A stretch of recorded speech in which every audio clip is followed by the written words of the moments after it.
Assalamualaikum warahmatullahi wabarakatuh. Kami dari kelompok 9 akan mempresentasikan tentang materi yang telah kita bahas bersama-sama kemarin, yaitu materi konsep pemasaran di era revolusi industri 4.0. Di sini saya akan memperkenalkan beberapa anggota kelompok saya. Yang pertama ada Agung Juanar Sabawalom, kedua ada Enrico Infantari Suarez, ketiga ada Haikal Fansuri, keempat ada Aris Pandi Fansuri, dan kelima ada saya sendiri, Haikal Nadri Firdausi. Nah, di sini adalah beberapa agenda dari dampak-dampak revolusi. Seperti yang pertama kali yang kita bahas adalah pengenalan dan rangkaian tentang revolusi industri. Yang kedua merupakan dampak revolusi industri 4.0 pada pemasaran digital. Yang ketiga merupakan tantangan bagi generasi-generasi baru seperti generasi milenial dan generasi Gen Z. Apa itu? Kita akan memperkenalkan pertama kali apa itu revolusi industri 4.0. Apa itu revolusi industri 4.0? Revolusi industri 4.0 atau juga yang bisa dikenal sebagai istilah cyber physical system ini sendiri merupakan sebuah fenomena di mana terjadinya kolaborasi antara teknologi cyber dengan teknologi otomatisasi. Dengan adanya revolusi ini sendiri membawa banyaknya perubahan di berbagai macam sektor. Nah, di sini ada beberapa pengertian revolusi industri 4.0 menurut para ahli.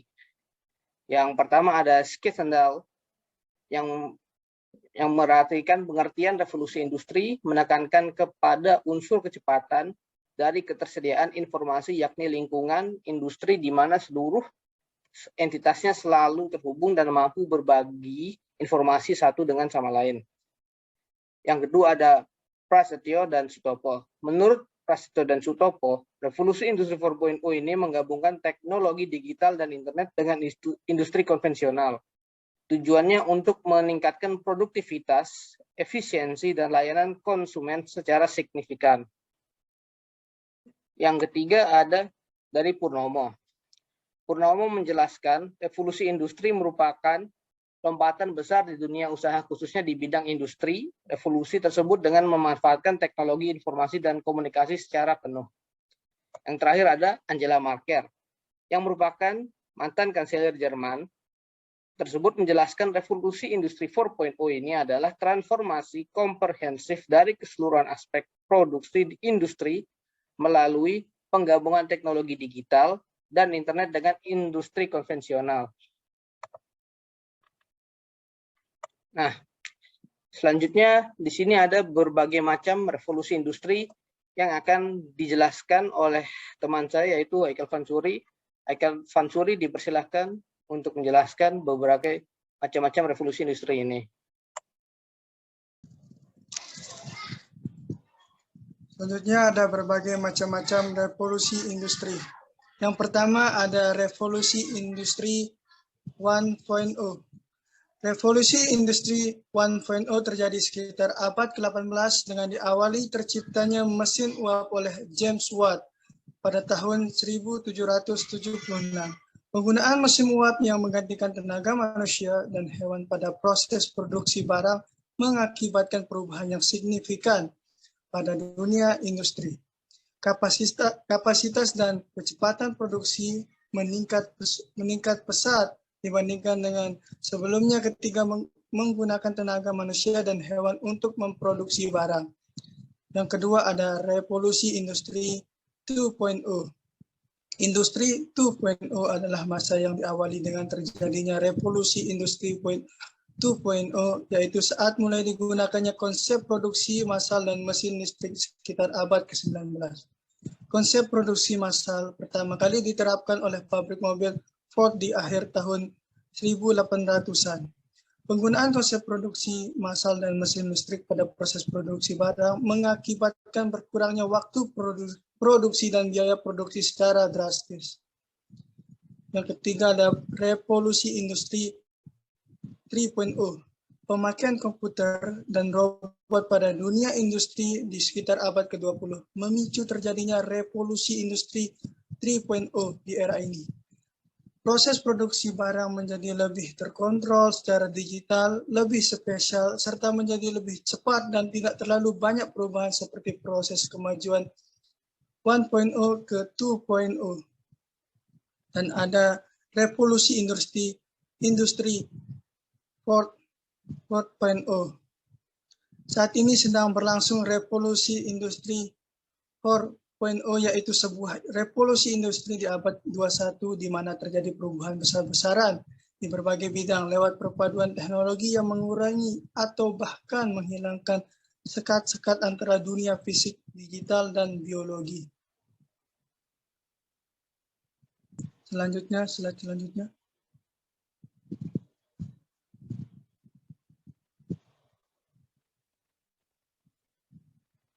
Terus selanjutnya ada 1.4, 5 pilar utama revolusi industri 4.0, di mana adanya Internet of Things, di mana pilar ini diartikan sebagai sistem yang memanfaatkan perangkat komputasi, mekanis, dan mesin digital secara bersamaan.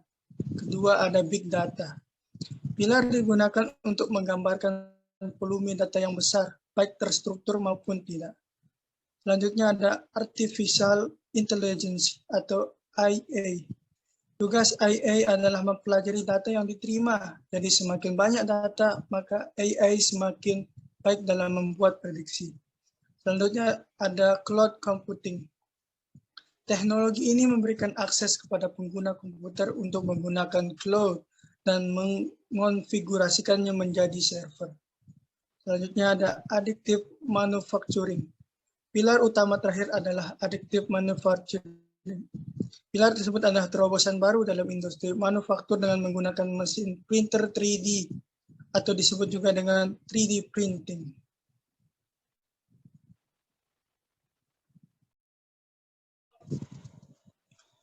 Selanjutnya ada prinsip revolusi industri. Yang pertama ada interoperabilitas atau kesesuaian. Prinsip ini mengedepankan kemampuan mesin, perangkat, sensor, dan manusia.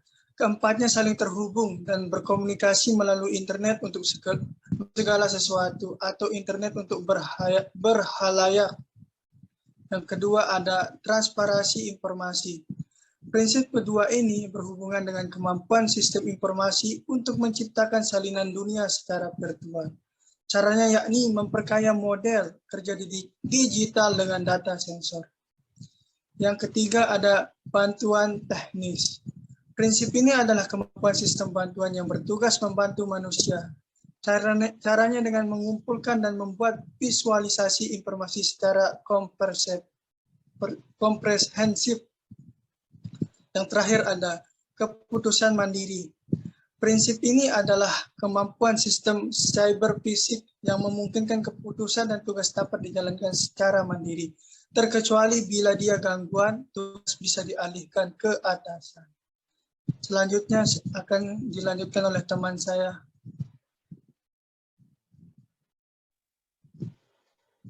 Selanjutnya saya akan menjelaskan tentang section break, tentang dampak revolusi industri 4.0 pada pemasaran digital.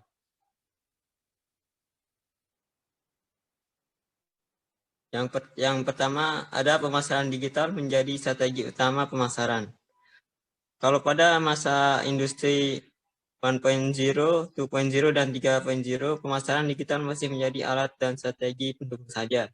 Maka pada masa industri 4.0 ini, digital marketing telah menjadi alat dan strategi utama yang diterapkan perusahaan-perusahaan di seluruh dunia.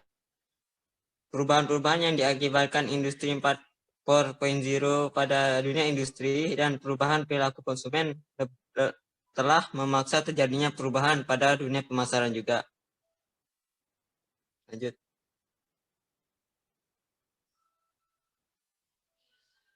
Yang kedua, semakin banyak perusahaan manufaktur yang menjangkau end user produknya secara langsung dengan pemasaran digital. Mata rantai di distribusi barang-barang hasil produksi manufaktur di seluruh dunia yang dulunya panjang, kini dipangkas menjadi semakin pendek. karena perusahaan-perusahaan manufaktur di seluruh dunia sudah banyak yang mulai menjangkau end user produknya lewat pemasaran digital. Kini semakin banyak perusahaan manufaktur ini yang membuka toko online sendiri atau memanfaatkan situs seperti GoBarSales atau Alibaba untuk memperpendek mata rantai distribusinya atau bahkan menjangkau end user produknya secara langsung. Lanjut. Yang ketiga, potensi pertumbuhan penjualan yang sangat besar. Pemanfaatan pemasaran digital pada dunia industri juga memberikan potensi pertumbuhan penjualan yang sangat besar. Sebab digital marketing membuat perusahaan manufaktur di seluruh dunia mampu menjangkau pasar global dengan mudah, efisien, dan efektif. Dengan semakin mudah dan efisien dalam menjangkau end user, maka semakin mudah pula bagi industri manufaktur untuk meningkatkan penjualan dan profitnya. Kalau dahulu pada masa industri 1.0, 2.0, dan 3.0, pertumbuhan penjualan industri manufaktur sangat bergantung dan ditentukan oleh mata rantai distribusi yang kompleks dan berbahaya tinggi. Kini pada masa industri 4.0, distribusi menjadi lebih simpel dan murah. Yang keempat, data menjadi sangat penting. Dalam industri 4.0 ini, data yang detail menjadi sangat mudah diakuisisi oleh para industri manufaktur. Baik itu mengenai pengadaan bahan baku dari para supplier pada saat proses produksi sampai pengiriman produk kepada end user. Data mengenai perilaku end user industri manufaktur pun menjadi lebih mudah didapatkan. Data-data yang sangat detail tersebut akan sangat diperlukan dalam membuat dan melaksanakan strategi pemasaran digital.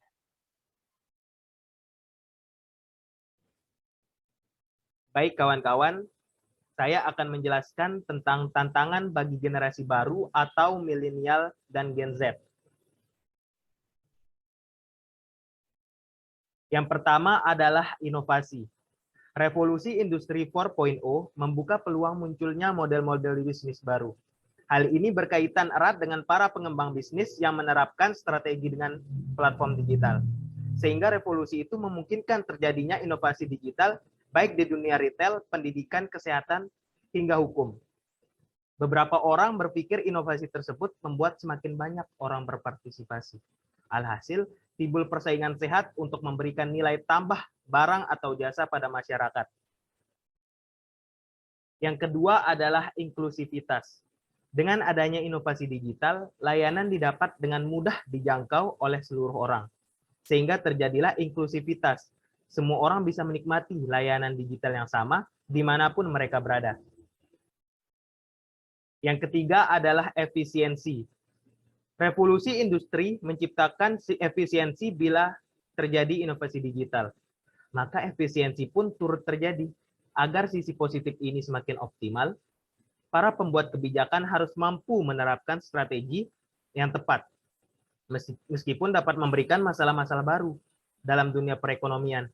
Di sisi lain, era ini juga dianggap akan memberikan dorongan besar dalam segala bidang. Misalnya, dalam dunia kerja, revolusi tersebut dapat memicu adanya jenis pekerjaan baru, walaupun revolusi juga menghilangkan beberapa jenis pekerjaan. Jadi penting untuk mengetahui posisi dan situasi kita dalam menanggapi revolusi tersebut. Sekian dari saya kembalikan ke moderator. Terima kasih. Nah, jadi di situ ada beberapa hasil-hasil dari presentasi kita dan juga hasil-hasil dari diskusi kita selama ini. Terima kasih telah memperhatikan dan melihat video ini. Jadi, salam dari kami. Wassalamualaikum warahmatullahi wabarakatuh.